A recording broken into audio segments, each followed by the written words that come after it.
His name is Saclier, but he's called Sai. He's Mongolian and Chinese. Born a nomad, he grew up on the steppe beside horses, indispensable for the survival of his people. During that itinerant childhood, he built up an extraordinary relationship of respect and complicity with horses and formed a deep friendship with them.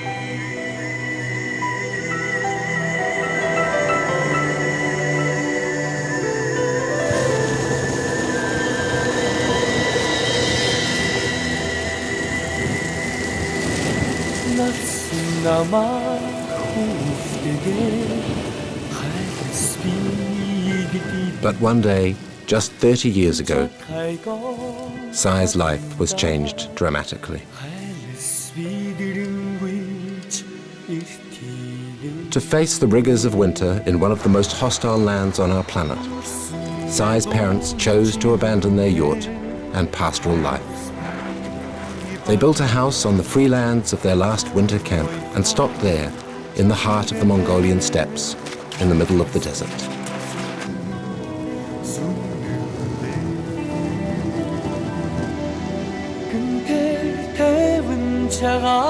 Sai's story isn't exceptional. The entire nomad population of Inner Mongolia has become sedentary since half of the country was annexed by the People's Republic of China.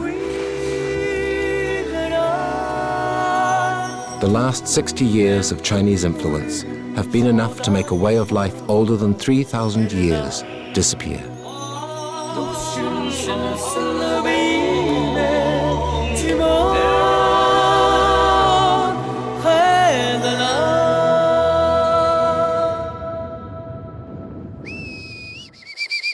Sai still raises horses. He owns 50 of the Mongol breed, a breed which has adapted to the harsh climate of the land for thousands of years. They have thick coats, and they're small and hardy, 15 hands high, 1 meter 50 on average. Horses have learnt to know mankind since the dawn of time. They understand humans well, and we know them well. It's easy to get along. Sai regularly makes the rounds of his herds to count his horses and make sure they're healthy. He doesn't give them names, but when he talks about them, he identifies them by the color of their coat or by their personality.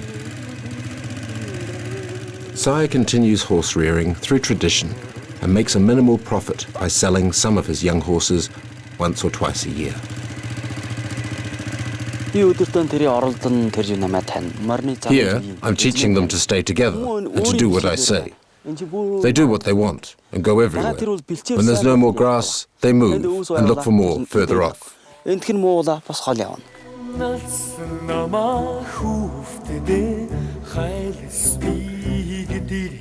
Nowadays, the Mongols are a minority in their land.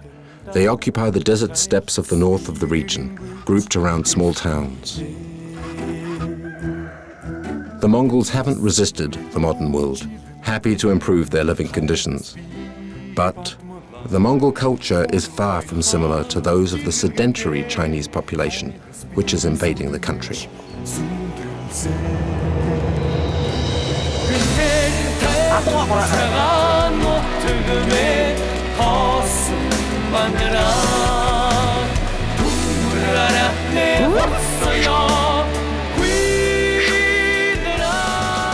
Sai's story is neither more exceptional nor more tragic than those of other Mongol Chinese who are losing their identity. Only Sai refuses to abandon his farm to live in a small Chinese town. Saclier needs the wide open spaces and his horses.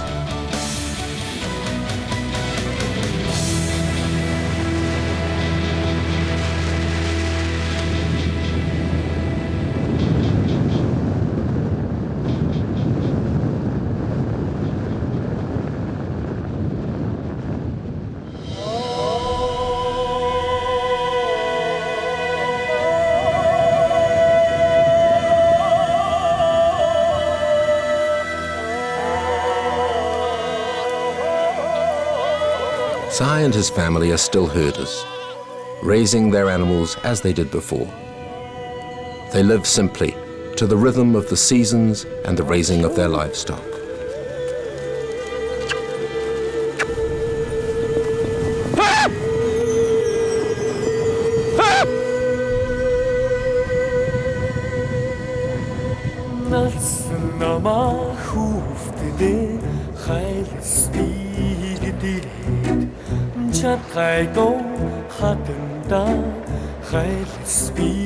The first Chinese investments on Mongol territory were road building, electricity, and phone lines.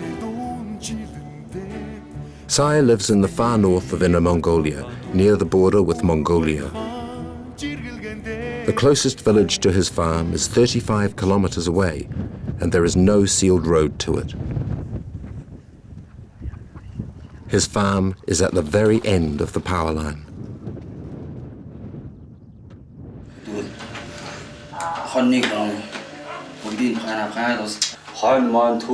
The phone network only works properly in this part of the room. Sai is getting news from his daughter, who is at boarding school in a school at Bayanobo.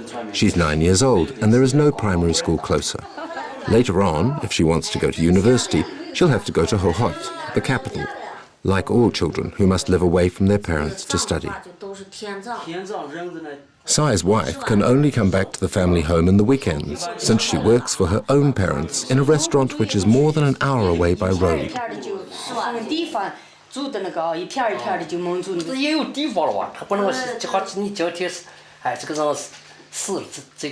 Our Mongol guide and our Chinese driver get to know Sai and his parents. Are there still nomads in the area? No one comes here anymore. All the land is occupied. There's no more free space. Everything has been distributed. In fact, the land was given to the herders, according to the size of their herds, and everyone put up fences. It's true it wasn't easy before. You really had to get on well with the neighbors. Now all that's a lot better, but there's no more room. There can't be nomads anymore. Those times are over. The problem is that now you have to buy lots of things, and everything is expensive. Really too expensive. But that's the way it is. Life changes.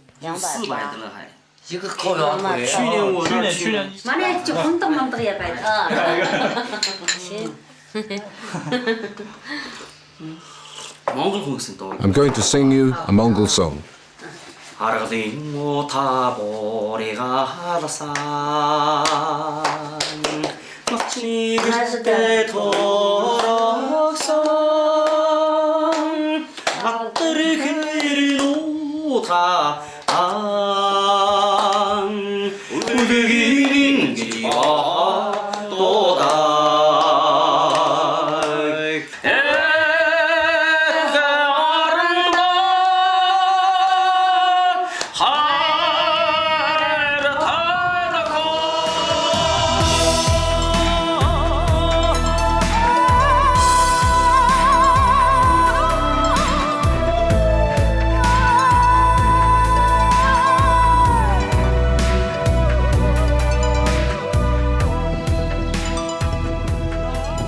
The main activity and source of income for the families is the raising of animals.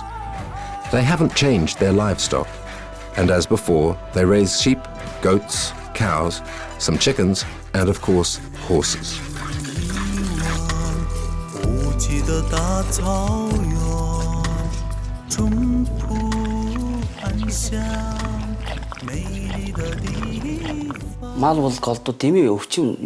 We do it like before, even if we have less space and we can't move the animals. So, it depends on the year, but sometimes we have to give them extra food. We treat them ourselves, and the vet comes once a year in spring for the compulsory vaccinations. Luckily, our animals don't get sick. They're strong and resistant. They're in good shape.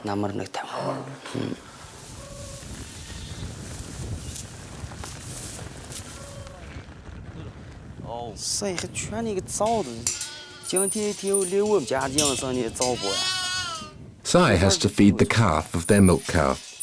The cow is a foreign breed and was bought by his father because of the large amount of milk that the cow produces. Mongol cows only produce just enough milk to feed their calf.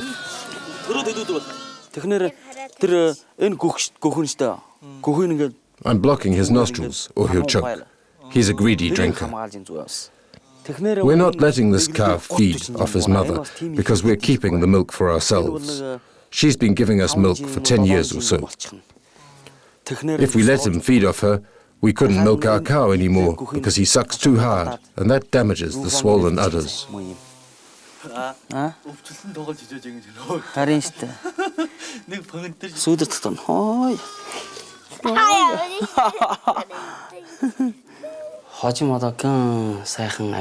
What's good is that we can still live like we used to, because we've decided not to change everything.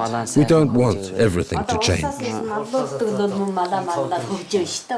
Not all Mongols have managed to stay on the land. It's a lot of work, and it's hard, like at the moment with all the births. A lot of people preferred to go and find work elsewhere. They sold everything so they could leave, but they're no better off than us now. They earn a little more, but they don't have any animals anymore. Here we're at peace, and we can do what we want to. In the towns you get watched.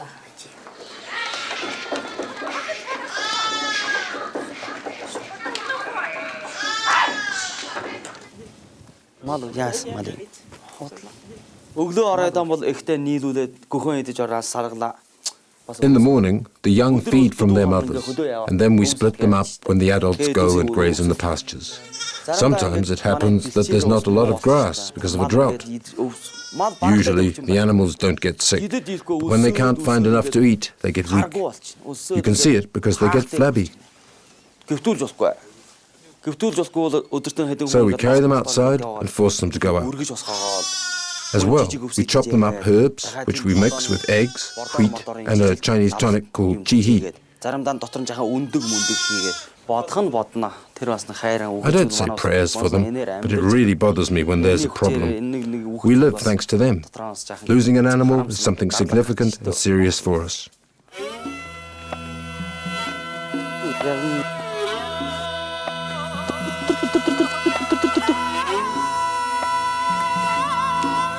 Sai's horses divide themselves up naturally into small groups, according to the herd's social organization around one dominant stallion. The young males group themselves in independent herds. Sai owns an old stallion who has taken power over a large part of the herd and who rules over a group of 15 females. He's very attached to this dominant male who guarantees for him the safety and stability of his herd. 迎风飘扬，马头琴声悠悠祝愿，内蒙古我的家幸福安康。铁木真的勇敢好。 These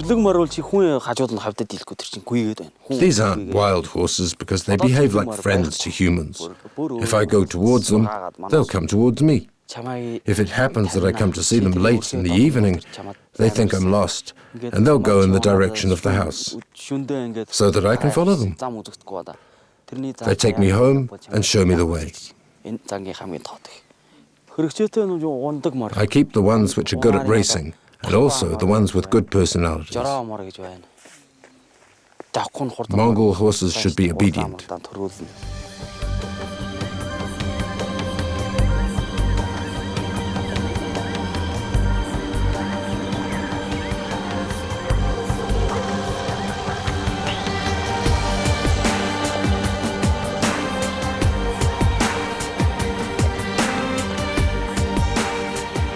Sai takes us to the little village of Gashamsum to meet the vet who looks after the vaccination of his animals.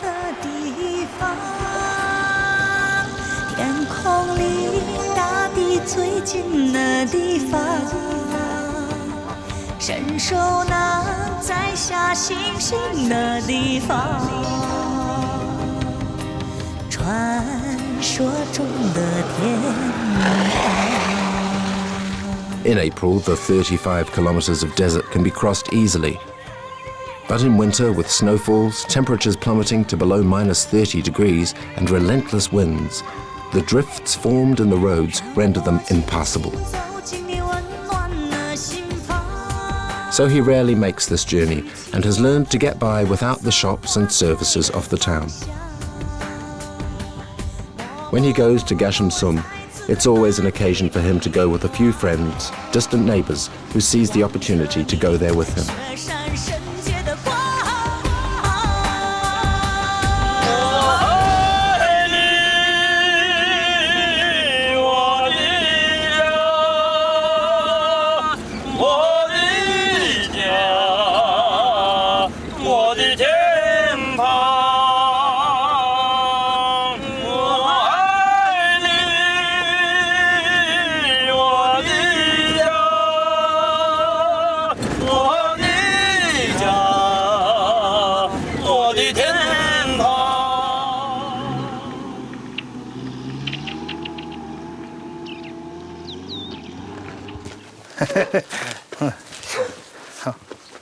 Wang Yulin is the vet of Gasham-Sum.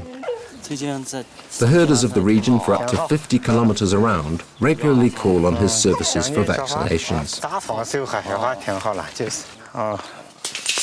He takes us to see one of his ewes, pregnant with 3 lambs soon to be born. This ewe had 3 lambs last year. This time I felt her and I've counted 3. That's incredible, really, isn't it? When we have a problem, we come and see him so there isn't an epidemic. There are lots of illnesses, but the worst are the intestinal infections and the neuroviruses. Wang Yulin has no qualification. It was his father who passed his knowledge on to him, learning himself during the Japanese invasion, when he was requisitioned to look after the horses who took weapons up to the Russian front.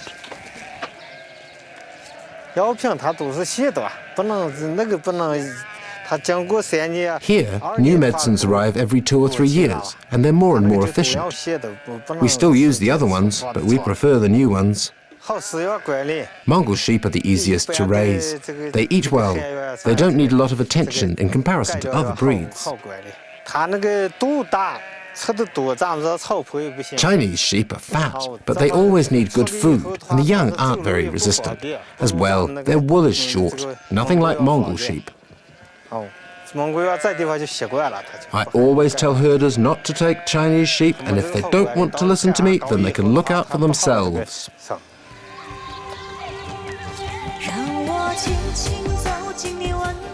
Wang Yulin, as well as his veterinary work, keeps a general store, the sole supply point not only for Gasham-Sum, but also for isolated herders like Sai.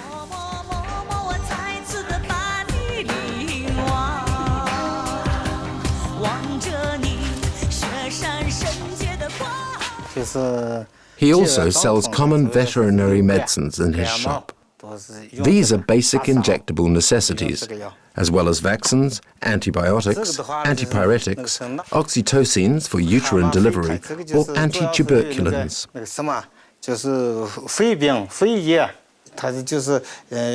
If an animal is terminally ill and we've tried all the medicine, we let it die. And I examine it to find out the cause of death. I can dissect its stomach to analyze the contents and try to find the problem.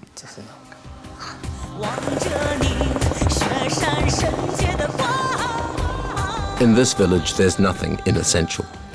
As well as the store, we can find a nurse and a petrol station. An important element is the satellite antenna, installed not far from the police post, which is mainly there for surveillance. In this little town, there's no industry, and unemployment and alcoholism seriously affect the population. Only the sheep and horse trade of the herders brings in a little business.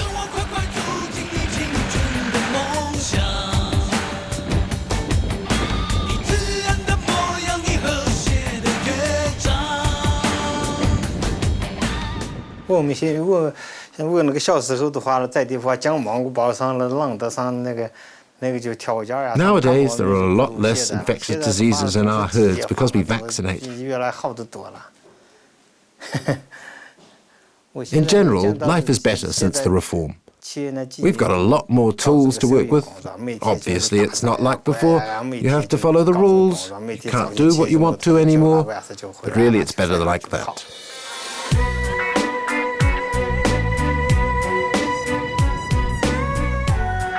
Beijing, capital of the People's Republic of China, 15 million inhabitants. After a division agreement between the two dictators of the time, Joseph Stalin and Mao Zedong, Inner Mongolia was annexed by the People's Republic of China in 1947. After Mongolia came Xinjiang in 1955, Guangxi and Ningxia in 1958, and finally Tibet in 1965. Since its invasion and occupation, Inner Mongolia has been subjected to a policy of massive and forceful colonization by the Beijing authorities.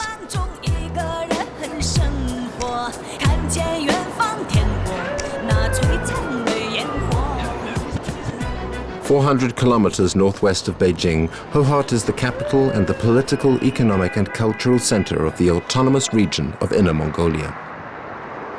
The new statue, which stands at the entrance to the city, with its images of conqueror Genghis Khan and great Mongol warriors, is only an illusory pretense of recognition for this people who are now a minority.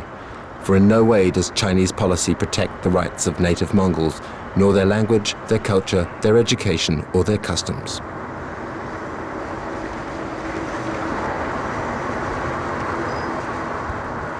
Inner Mongolia is spread over a little more than 1 million square kilometers, which is about 12% of China's total land surface.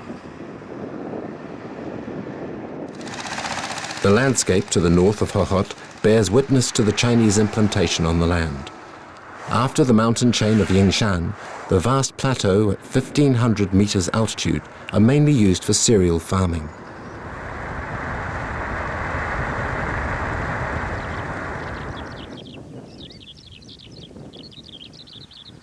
Inner Mongolia is precious to the Chinese government because of its territory and the richness it holds.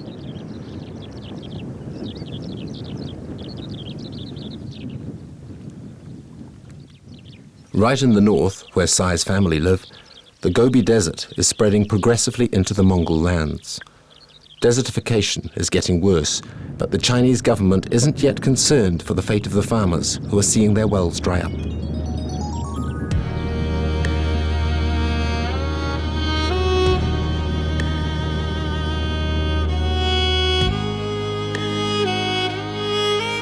At this end of the winter season, the sheep are still herded together every evening and led to the sheepfold.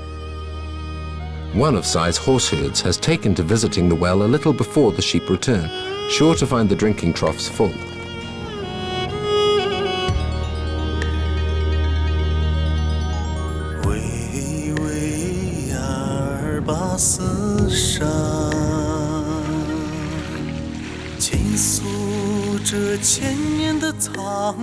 At their marriage, Heifunjun, the father of Tsai, and Tsereng, his mother, joined their herds together. They now have 250 head of livestock, goats and sheep. Heifunjun, Han Chinese, inherited Australian ovine stock.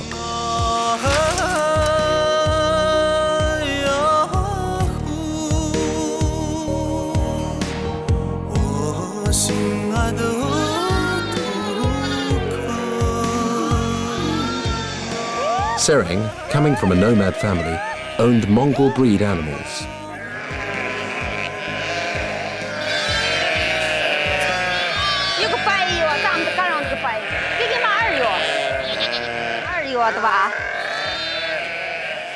The lambs and young goats aren't yet sent to graze on the steppe. The newborn can't find their mothers in the middle of the flock, so in the evening, Heifunjun, Tsereng and their 2 employees take each little one to its mother. Colored marks on their fleece help them to find them.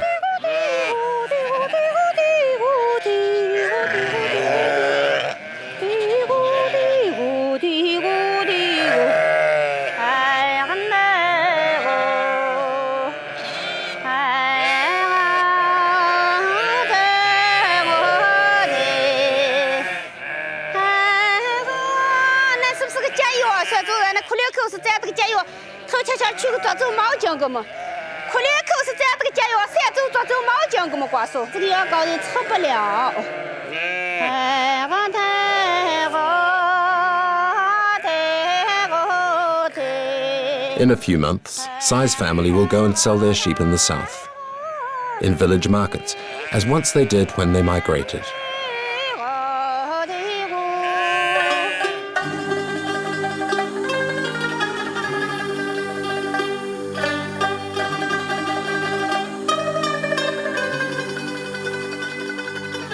The shepherds graze their sheep on their own lands, but the horses are free to go where they wish and are tolerated on all the properties. Sai doesn't intervene in the raising of the horses, neither for feeding nor for reproduction. He doesn't protect their hooves either. They're completely autonomous, and it's clear they're doing well.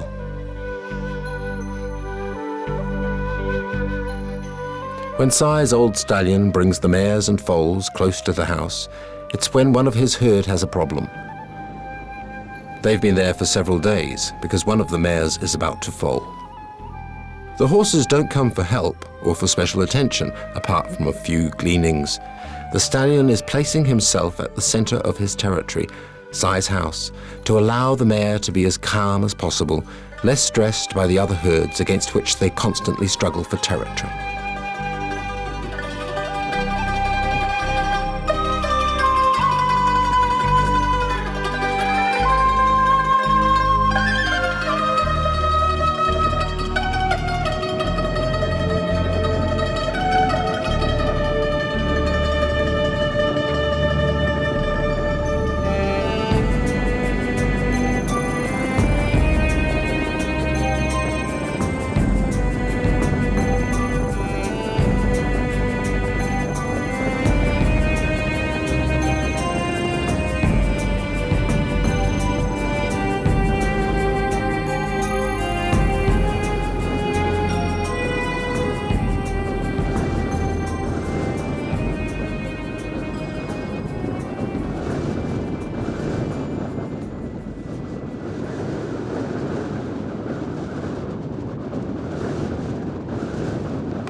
Zilamuren was, some years ago, an important commercial center for the region's herders.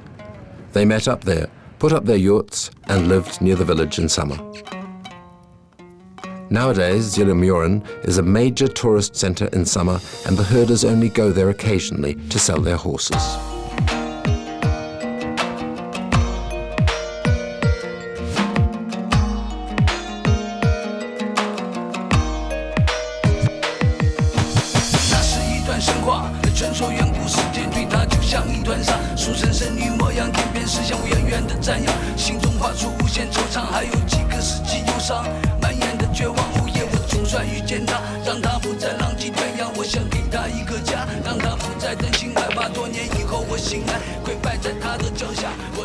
This tourist development took off 3 years ago when the Chinese army units stationed there to watch and control this sensitive Mongol meeting place departed. The stereotyping of Mongol culture has made tourism flourish, and the horse remains the emblem of this people. What happens here in summer? Summer! Ha! Here in summer there are lots of tourists and horses. How many? 2,000 or 3,000 horses are here. They belong to the local people. The tourists come to ride horses. And in winter? We stay at home or look for work elsewhere.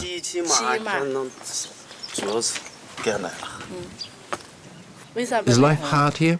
No, you don't get bored here. We live well from tourism. Thanks to the tourists, we earn enough money to live. We live well from tourism. In winter, there's nothing to do, so we play cards and mahjong.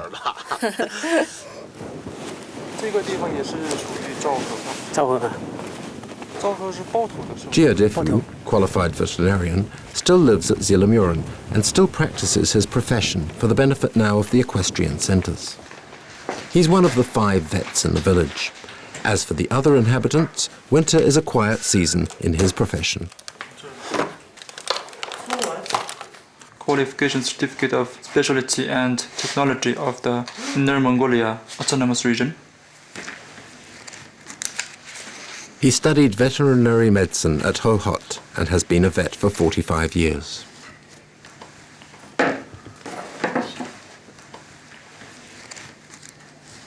His case contains traditional surgical implements.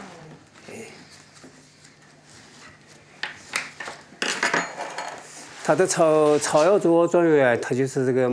operate mainly for intestinal obstructions in horses when their digestive system blocks. That happens frequently with equines.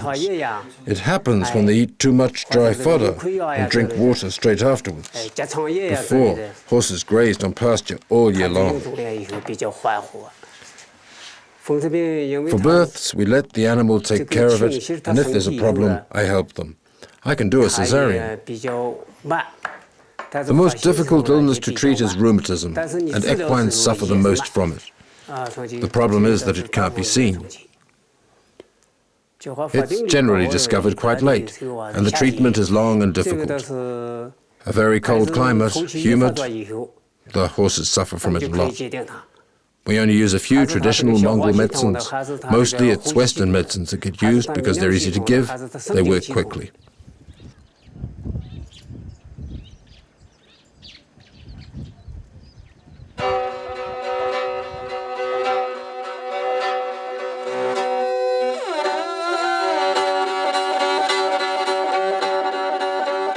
As horses play a traditional role in the nomadic life of the Mongol, it isn't surprising that a traditional instrument is inspired by this noble battle steed.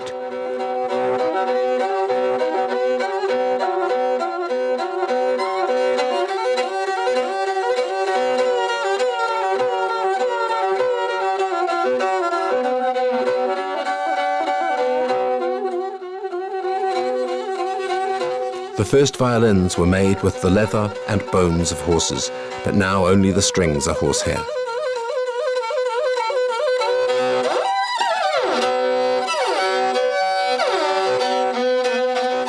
The scroll at the end of the neck is sculpted in a horse's head in honor of this faithful companion.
I have always done this job. This is the woman's job, to milk the cows and look after the lambs. I'm from here. I didn't go to school. I don't know how to read, it's true, but in any case I live thanks to my animals. In summer, I do the housework and the tidying. In autumn, we collect the pelts for winter, and in winter we don't do much. We feed the sheep, take them out, bring them back into the fold in the evening. I would like to stop working, but sadly I don't have the choice. I don't have a daughter to replace me, and my daughter-in-law already has a job. Before, there were a lot of women who looked after that. Nowadays, in this society, there are fewer and fewer. Nowadays, the young people don't work much and prefer to have fun. Times change, but it's good for them.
Before we had the farm, it wasn't like this at all. At the start of the summer, we left for 2 months to change pastures. In winter, we came back here. We were always on the move and selling our animals and our wool. Some years were harder than others. It depended on the weather. During Tsagansa, we all got together for the great spring festival. We made a little money. We lived like that. Everyone was on the move. We kept on a few years after my marriage, and we saw that all the land had started to be distributed, and my husband preferred to settle down. In fact, I've always been here. This is where we came in winter. It's as well we did, because now it wouldn't be possible anymore. It's a good piece of land, and we know it.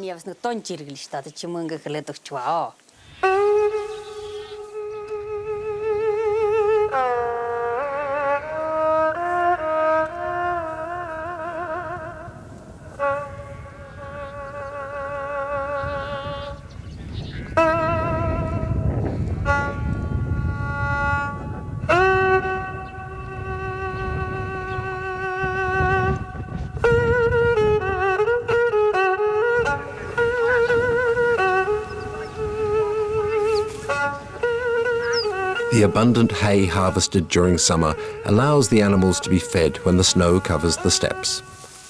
It isn't unusual for the snowfalls to continue until the middle of spring. The hay is reserved for the sheep and the goats. The horses, with their pastures extending well beyond the farm's limits, feed on the steppe without any extra.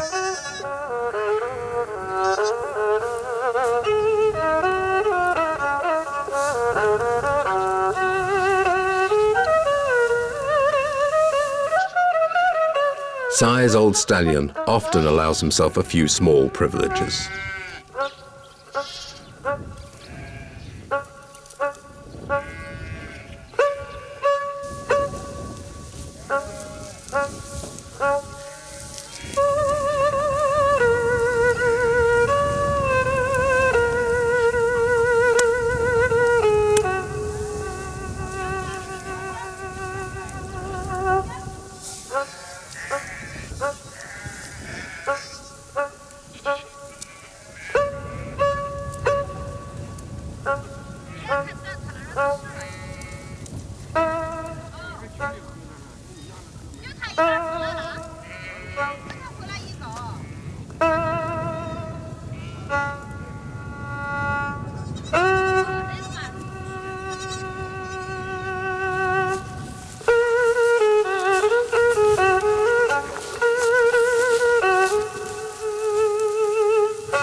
It's always Heifanjun who prepares the meals, made up mostly of mutton and farm produce.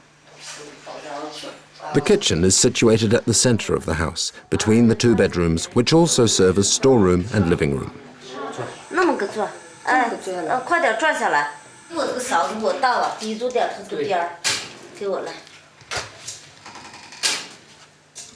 The presence of guests explains the additional pleasure of the fruit and vegetables in this meal, at this time of the year when the garden isn't yet cultivated.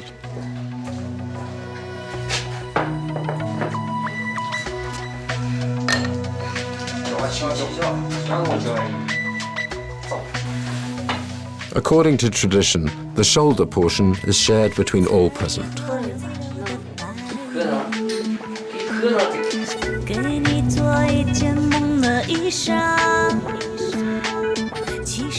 The desert rapidly absorbs the last snowfall, even though it was heavy. The absence of trees on the steppe forced the Mongols to invent another fuel for heating. The excrement of their animals, dried naturally by the sun and the wind, are collected and pressed into bricks, which are piled before the house. The higher the pile, the more prosperous the farm is considered.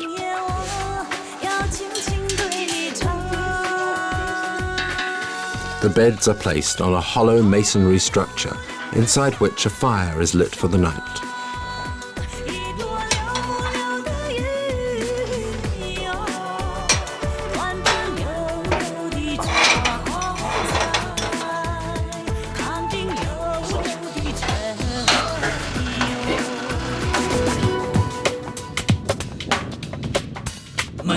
Come on.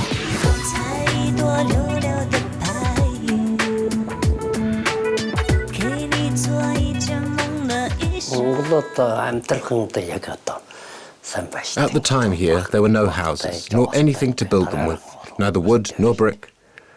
The Mongol yurt isn't very comfortable. You can get really cold in winter. As well as that, there was a lot more snow than there is now. You needed a lot of wool to cover the yurt, and it had to be changed every 2 or 3 years because of the humidity, for it rotted.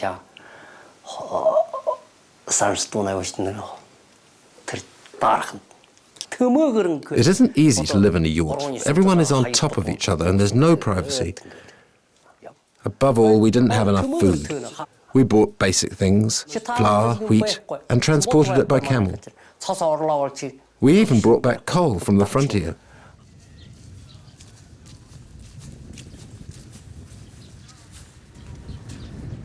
Mongol children no longer learn to ride.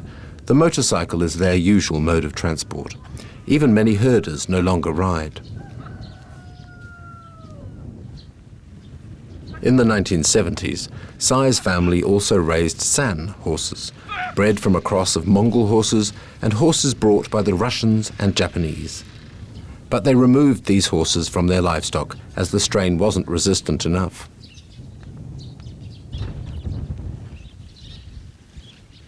When his friend and musician Huhei comes, Sai intends to mount his horses with him.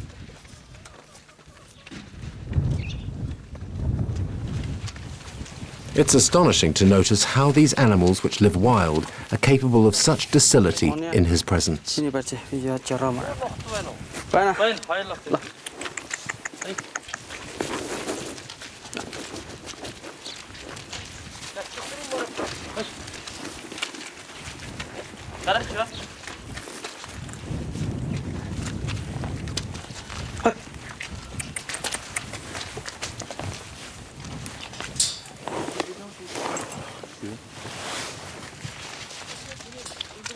Sai no longer uses his horses to work with, but he is attached to the idea of carrying on tradition by exercising his horses and training riders like his friend Huhei.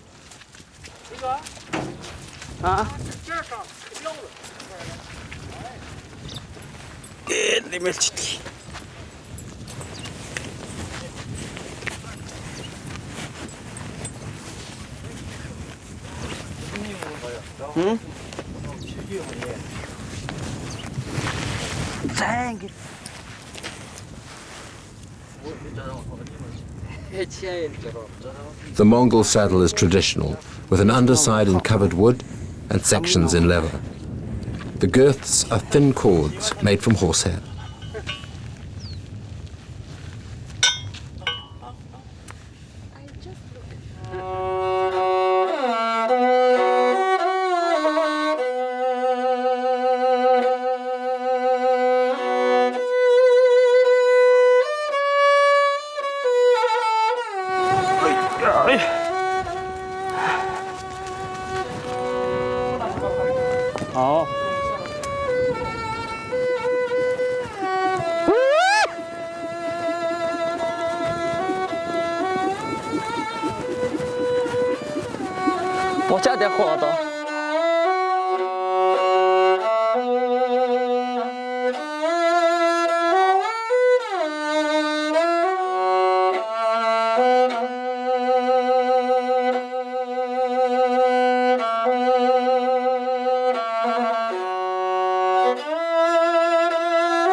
The legend of the Mongol violin tells how a dead horse came to his old master in a dream to beg him to turn his body into a musical instrument. In this way, the spirit of the animal could continue to accompany him over the steppes.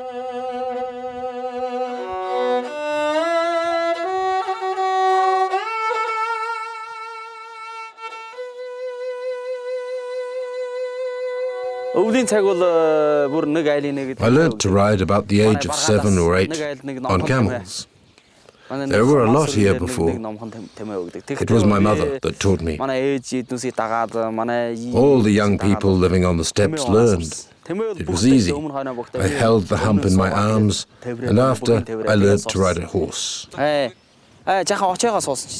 mount them well, you mustn't squeeze your legs too tightly, and you have to sit up straight. To gallop, you need to lift up slightly from the horse, push on the stirrups, and lean forward a little so as not to lose your balance.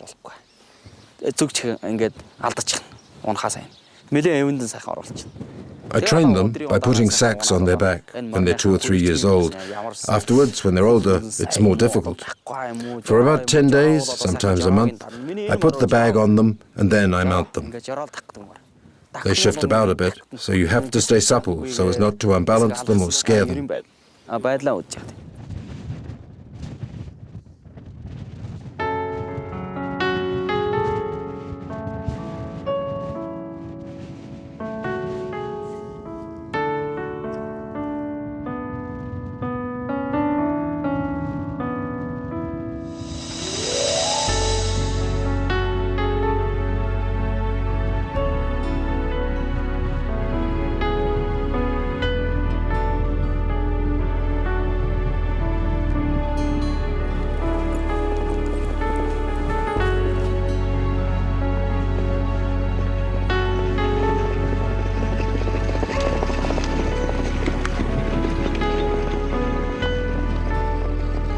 I don't really raise this herd for money. It doesn't bring in as much as the sheep and the wool. But then again, the horses don't cost me anything. I love horses, it's like that. I've never imagined not having any, and those ones there, not any others. It's only Mongol horses that can be raised like this.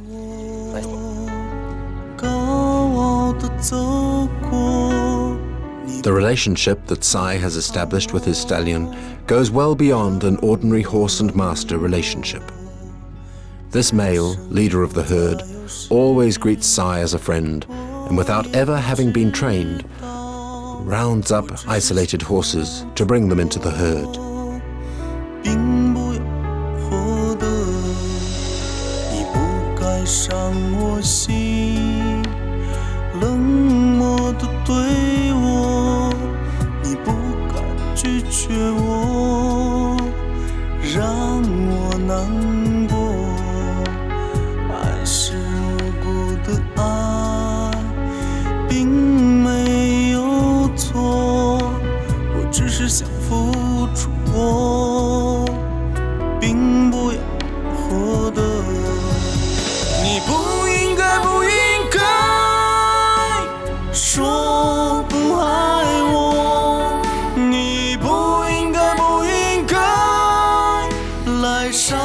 Over the last 60 years, a profound change has taken place in Chinese Mongolia, and to the present day, more than 160,000 Mongols have already been forced to abandon their lands and move to urban areas. It's the small herders like Sai and his family who are preserving the Mongol culture, their language, and their way of life. They have been able to adapt to the new economic and political laws of the country and seem now to be well integrated. Despite their now settled lifestyle, Mongols like Sai continue to raise horses, symbols of their culture and their identity.